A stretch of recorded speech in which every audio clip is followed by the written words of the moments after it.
नमस्कार, ग्रामीण जानकारी में आपका स्वागत है। निर्भया केस की वकील सीमा समृद्धि आज बिहार में मौजूद है। उन्होंने बिहार में मीडिया के साथ हुए कॉन्फ्रेंस में बताया कि अगर निर्भया केस फिर से टलता तो दोषियों को फांसी दे पाना मुश्किल था। बताया कि बार बार कोर्ट की तरफ से यही सुनने को मिल रहा था कि केस का निर्णय 2021 में लिया जाएगा। वकील सीमा ने बताया कि अगर ऐसा होता तो दोषियों को जेल में रहने की अवधि 8 साल की हो जाती और फिर किसी भी हालत में उन्हें फांसी के तख्ते पर नहीं चढ़ाया जा सकता। बताया कि आर्टिकल 21 के तहत दोषी अगर 8 साल की सज़ा जेल में काटता है तो उसे फांसी नहीं दी जा सकती। इसलिए डिफेंस लॉयर ये चाह रहे थे कि केस टलता रहे। सीमा समृद्धि ने बताया कि उन्होंने निर्भया समृद्धि नाम का एक ट्रस्ट बनाया है और कहा कि हमारी लड़ाई नई कानून बनाने के लिए नहीं होगी, बल्कि जो कानून पहले से ही है सफिशिएंट है उनकी इम्प्लीमेंटेशन के लिए होगी। उन्होंने सोसाइटी को संवेदनशील बनाने की बात मीडिया से कही और फिर बिहार के कई केसेस को भी हाईलाइट किया। उन्होंने कहा कि इन केसेस को भी मीडिया की ज़रूरत है। और अगर निर्भया का केस 2021 में लिस्ट होता तो 8 साल हो चुके होते उन लोगों को जेल में, और फिर उनके पास ये अधिकार उनका बन जाता कि उनको फांसी ना दी जाए। इसीलिए जो डिफेंस लॉयर थे वो हमेशा कोशिश करते रहे कि जितना हो सके डिले किया जाए इस केस को, लेकिन फाइनली मेरे पूरे भारत के लोग जो चाह रहे थे, जो निर्भया दुनिया से गई थी और जिस तरीके से महिला पुरुष हर किसी ने आवाज़ उठाई और वो आवाज़ से मुझे बल मिला। मैं हारी नहीं, लॉ की बारीकियों से लेकर के मीडिया में आकर के एडमिनिस्ट्रेशन को जहाँ पर भी जो भी खामियाँ थी हमने आवाज़ उठाई और हमारी निर्भया को जस्टिस मिली।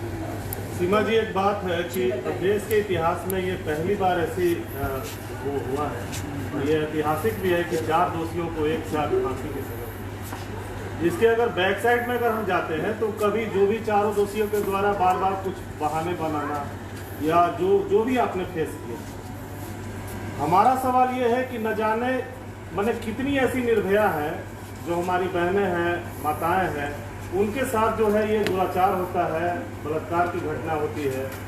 प्रशासन जो है इस केस को दबा देता है। प्रशासन एक तरह से कहे कि हम लोग भी मीडिया में है, रिपोर्टिंग करते हैं, तो यहाँ तक कि हम लोग को भी ऑफर दिया जाता है कि इस न्यूज़ को न चलाया जाए, पैसा कुछ लेके दबा दिया जाए। तो क्या लगता है कि आने वाले समय में कुछ ऐसा नियम बनना चाहिए जो हर पल ऐसी निर्भया हमारी बहन जैसी है उनके साथ ऐसी घटनाएं होती हैं, या तो रेप की घटना होती है, मार दिया जाता है, या इतने सारे, क्या लगता है कि इसको लेकर आप कुछ ऐसा कुछ नया करेंगे आगे? देखिए, आपके जहन में अगर ये सवाल आ रहा है कि बहुत सारी निर्भयाएं जिनको जस्टिस नहीं मिल पा रहा है, सवाल आपकी तरफ से उठना शुरू हुए, समाधान भी हम ही लोगों को खोजना है। इसमें नो डाउट कि निर्भया के जैसी और भी निर्भयाएं बन चुकी हैं। अभी मैं 4 क्लाइंट से मिलकर के आ रही हूँ जिनके केस महिला विकास मंच देख रहा है। एक बच्ची जिसका कमर से नीचे का सिर्फ पार्ट है, ऊपर की बॉडी ही नहीं है। 2019 का ये 2020 में 19 फरवरी का ये मैटर है। पुलिस अभी तक ये नहीं बता पाई है। जब मैंने उनका FIR देखा तो FIR में किडनैपिंग में FIR 302 में नहीं है।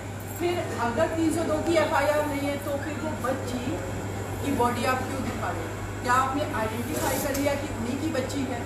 तो देखिए, जब तक हमारा समाज जागरूक नहीं होगा, और समाज जो जागरूक होगा फिर वो एडमिनिस्ट्रेशन को, पुलिस को जब तक फोर्स नहीं करेगा, उनसे जब तक काम नहीं करा लेगा सिंसियरली, तब तक निर्भयाओं को जस्टिस नहीं मिलेगी। बात ये है कि बहुत सारी बातें जो हम लोग अभी बातें कर रहे हैं वो ऑन पेपर ही रह जाता है, वो इम्प्लीमेंट नहीं होता है। मैं उसी बात पर आ रही हूँ कि देखिए, निर्भया केस में भी यही हुआ कि फांसी की सजा सुना दी गई। बहुत लोगों को तो ये पता था कि उनको फांसी दे दी गई, लेकिन सच्चाई ये थी कि फांसी उनको नहीं दी जाती। निर्भया केस में भी 7 ईयर क्यों लगे? क्योंकि शुरू में जब ये क्राइम हुआ, लोगों ने कैंडल मार्च की, बहुत प्रोटेस्ट किए, लेकिन उसके बाद आप सभी को पता है, जो मीडिया में आप सभी लोग देख ही रहे, बीच में करीब 3-4 साल तक ये केस बिल्कुल साइलेंट था। अगर मैं इसमें साइलेंटली लड़ाई नहीं लड़ रही होती तो शायद निर्भया को जस्टिस नहीं मिलता। तो ये लड़ाई हमें हर लेवल पे लड़नी थी। आज महिला विकास मंच खड़ा हुआ, मैंने अपना ट्रस्ट बनाया है, निर्भया समृद्धि ट्रस्ट बनाया है, और हमारी जो फाइट है वो इसलिए नहीं है कि आप लॉ में अमेंडमेंट करो, हमारी फाइट इसलिए है क्योंकि हमारे पास जो लॉ सफिशिएंट है उसका इम्प्लीमेंटेशन है। फांसी की सजा का प्रावधान है तो फांसी पर टांगना पड़ेगा, ये लड़ाई मेरी वहाँ तक है। और दूसरी बात आपने जो कही कि बहुत सारी निर्भया, अगर मैं कहती हूँ कि यहाँ जितने लोग खड़े हैं, आप लोगों का काम है रिपोर्टिंग करना। आप महिला विकास मंच की एक सदस्य को एक केस दे दीजिए, वो उस केस को हैंडल करेंगे। किसी और को एक केस दे दीजिए, बहुत सारे NGOs हैं काम कर रहे हैं और इस सोसाइटी को संवेदनशील बनाएंगे। जब तक ये सारे काम नहीं होंगे निश्चित रूप से निर्भयाओं को न्याय नहीं मिल सकता है। और सबसे बड़ी विडंबना ये है कि हमारे आज तक सरकार के लेवल पे देश की 49% आबादी के लिए कभी एकजुट होकर के आवाज़ नहीं उठाई गई। न तो पार्लियामेंट में कभी सेशन कोई लगा है महिलाओं की सुरक्षा पर, न किसी विधानसभा में लगा है। जबकि आपको भी पता है कि पॉलिटिक्स इस देश में बहुत कुछ निर्धारित करती है। जब SC/ST एक्ट आए उसमें आज अगर कोई कंप्लेन भी करता है तो इमीडिएटली उसमें अरेस्टिंग होती है। लेकिन महिला क्या इस देश की इतना निचले तबके की आपने उसको सेकंड दर्जे का मान लिया कि कोई फर्क ही नहीं पड़ता। 4 केस हमारे पास हैं बिहार के। एक तो CD मैंने अभी देखी नहीं है, लेकिन उसमें साफ दिख रहा है कि उस लेडी को शादी के 3 महीने बाद मार करके टांग दिया गया है। लेकिन पुलिस क्या कर रही है, अभी तक किसी की अरेस्ट नहीं हुई। तो ये ऐसे सवाल है कि आप लोग निर्भया केस को बहुत ज़्यादा हाईलाइट हुआ आप लोगों के माध्यम से, और होना भी चाहिए क्योंकि दिल्ली की राजधानी में 8 बजे ये हो रहा है। लेकिन हर केस हाईलाइट होना चाहिए। जब तक हम देश की 49% आबादी को इक्वल लेवल पर फ्रीडम नहीं दे पाएंगे तब तक हम उनको सिक्योर नहीं कर पाएंगे। मतलब ये है कि आगे आने वाले समय में कुछ ऐसे कड़े नियम आना चाहिए जो आरोपियों को जो है बहुत जल्दीबाजी में उसको फास्ट ट्रैक में उसको सजा मिल जाए, देखिए फास्ट ताकि डर पैदा हो। फास्ट ट्रैक से आगे एक बात करूँगी। फास्ट ट्रैक तो निर्भया केस भी था, लेकिन 7 साल है। फास्ट ट्रैक के साथ टाइम बाउंड होना चाहिए। और सबसे ज़्यादा जो जरूरी है, मैंने ड्यूरिंग जो भी प्रोसीजर मैंने देखा है कि स्टार्टिंग में जब भी कोई क्राइम होता है तो स्टार्टिंग के जो 24 आवर्स होते हैं वो बहुत इंपॉर्टेंट होते हैं किसी भी केस के लिए। अगर वो 24 घंटे में कोई भी केस रिपोर्ट नहीं हो रहा है, मेडिकल नहीं हो रहा है बच्ची का, तो वो केस वीक हो जाता है, एविडेंसेस को टेम्पर कर दिया जाता है, या एडमिनिस्ट्रेशन पे काफ़ी पॉलिटिकल जो एम्पावर्ड लोग होते हैं उनका प्रेशर आता है। तो इन सारी चीज़ों को अगर हम साइड रखेंगे तो निश्चित रूप से बदलाव आएगा। जैसे कि आपने शुरुआत ही अपने क्वेश्चन से की कि इतिहास में पहली बार हुआ कि 4 लोगों को फांसी हुई। तो 4 क्या, अगर 100 लोग भी होंगे तो मुझे लगता है उनको भी टांगा ही जाना चाहिए, क्योंकि ये लड़ाई हमारी क्राइम के खिलाफ है। हमारी ये लड़ाई मेल जेंडर के खिलाफ नहीं है, ये लड़ाई हमारी क्राइम के खिलाफ है। और क्राइम से लड़ना भारत की स्त्रियाँ सीख चुकी हैं। 4 को टंगवाया है और वो भी टंगवाएंगे, इसके लिए हम प्रतिबद्ध हैं। डॉक्टर दिशा के केस पर आप क्या करेंगे? डॉक्टर के दिशा के केस पे उसमें भी सिस्टम की नेग्लिजेंसी थी। जिस तरीके से दिशा के जो ब्रदर और सिस्टर थे, उन्होंने शुरू में जब FIR कराने गए तो जो 0 FIR दर्ज हुई थी, अगर वो टाइमली हो जाती तो शायद दिशा बच जाती। तो ये जो असंवेदनशीलता है और जो महिलाओं के प्रति एडमिनिस्ट्रेशन में हमारे पॉलिटिशियन सोच है बहुत गलत है।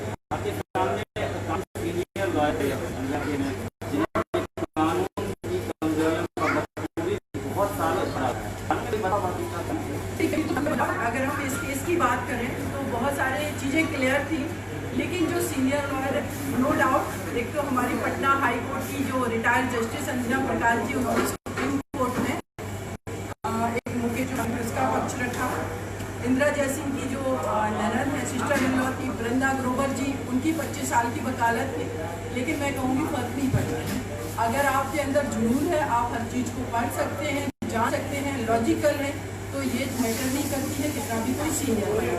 पहली चीज़। दूसरी ये है कि बदलाव तो निश्चित रूप से निर्भया केस की बात करें, क्योंकि हर स्टेट का जेल मैनुअल है। उस जेल मैनुअल की वजह से जो लास्ट 3 मंथ्स में जो प्रोसीडिंग चला वो उसकी खामियों की वजह से चला। उसकी मैं आवाज़ हमेशा उठाती रही हूँ कि कह रहे हैं, मीडिया में बात आ रही है कि लॉ में जो खामियां हैं उनको दूर किया जाना चाहिए, लेकिन करने वाला कौन है? हमारा पार्लियामेंट। हमारी आखिर लोग कब करेंगे? हमें प्रोग्रेस अप्रोच लेना चाहिए। तो ये की आवश्यकता है। मैम कितना परेशानियाँ झेलनी पड़ी केस को लेकर के? अभी मैं एक बात बता चुकी हूँ। आई थिंक जैसे उसमें एक बच्ची है जो मानसिक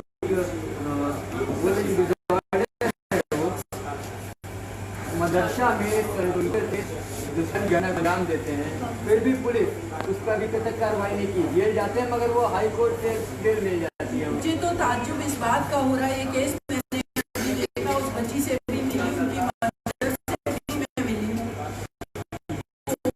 सो एक्ट लगा, IPC लगा, 376 लगाया है। सबसे बड़ी जो जजेस बैठे हुए हैं, तो पुलिस एडमिनिस्ट्रेशन में जो मेल पर्सन हैं, मैंने आप लोगों से पहले लड़ाई मेल के खिलाफ की, लेकिन उन लोगों से बात नहीं कर रही है। और ज़्यादा मैंने देखा है कि जो जुडिशरी में जजेस बैठे हैं वो भी कहीं ना कहीं उनका पेट्रियोटिक माइंडसेट है, वो अभी भी फीमेल को ही रिस्पॉन्सिबल मानते हैं। इसीलिए अगर थोड़ा सा भी होल होता है तो हमेशा एक्यूज को देते हैं। अभी दूसरी घटना हुई है, अगर उसको मेडिकल जो रिपोर्ट आता है वो कुछ और आता है, तभी तरह की आप इस केस की मामले देखा होगा। क्या लगता है कैसे में निर्भया इस केस को आप सॉल्व आउट करती हैं, उसके बाद बिहार आई हैं यहाँ पर ऐसा किया है सामने, इसको भी सॉल्व आउट करेंगे क्या? बिल्कुल, महिला विकास मंच के साथ मैं एसोसिएट होकर के बात करूंगी। इन्होंने मुझे अभी जो 4 केसेस डिस्कस किए हैं और उनके पेरेंट्स के बच्चों के पेरेंट्स से मैं मिली हूँ। 4 डिफरेंट टाइप से केसेस हैं। तो डेफिनेटली मैं बिहार क्या, मैं तो पूरे भारत के लिए लड़ूंगी, लेकिन सबसे पहले मुझे अगर मैं विकास आमंत्रित किया है तो मैं इंश्योर करना चाहती हूँ कि बिहार की जो भी मेरे है हम जो महिला कानून से करेंगे और जो भी फ्यूचर को करेंगे। कहना यह है कि निर्भया केस के बाद तमाम लोगों की आशाएं आपने दिखने लगी हैं। भारत में वैसे जो हजारों केस दब जाते हैं इज्जत के कारण, डर के कारण, वैसे घरवाली को आप क्या सजेस्ट करना चाहिए? आपके पास आए महिला विकास मंच काफी आ रहा है आपसे पूछ रही है। देखिए, 2 चीज है समाज में, अगर कहीं खामियां हैं, क्राइम हो रहे हैं, तो ये सबसे पहली रिस्पॉन्सिबिलिटी उसमें है कि वो फ्रंट पर आकर मेरे उनका साथ दिया और मैंने उनके साथ वो फाइट की।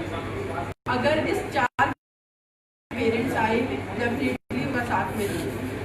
लेकिन एक और मैं बात कहूँगी, एक मैटर गोपालगंज का हुआ है, आपके बिहार का मैटर है।